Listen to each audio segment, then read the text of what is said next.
नमस्कार मंडळी, कसे आहात? ऑफिसवरून घरी आल्यानंतर फ्रेश झाले आणि नंतर घरातील कामं आवरायला सुरुवात केली आणि एवढे भांडे घासून तर माझ्या किडनीमध्ये डायरेक्ट अटॅकच आला. कधी कधी तर वाटतं माझा जन्म फक्त आणि फक्त भांडी घासायलाच झाला आहे. मला ब्लॉग अपलोड करायला थोडा उशीरच झाला, कारण मला ऍक्च्युली खरं सांगायचं झालं तर वेळच मिळत नाहीये. त्यामुळे होईल तसं मी ब्लॉग अपलोड करतेय.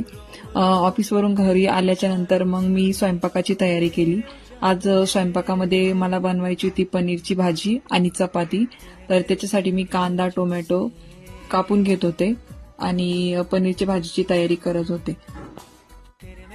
इकडं पनीरची भाजी पण रेडी झालेली होती आणि पनीरची भाजी रेडीच्या झाल्याच्या नंतर माझं परत तेच काम, भांडी घासणं.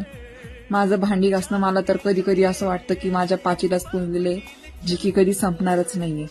त्याच्यानंतर मी भांडी घासायला घेतली, भांडी घासली. फायनली सगळं काम आवरल्याच्या नंतर मी जेवायला बसले आणि तारक मेहता बघता बघता मी जेवणाचा मस्तपैकी आनंद घेतला आणि छानपैकी असं जेवण केलं. जेवण झाल्याच्या नंतर मी बनवली ती छान अशी लस्सी. असा होता आजचा माझा दिवस. Thanks for watching.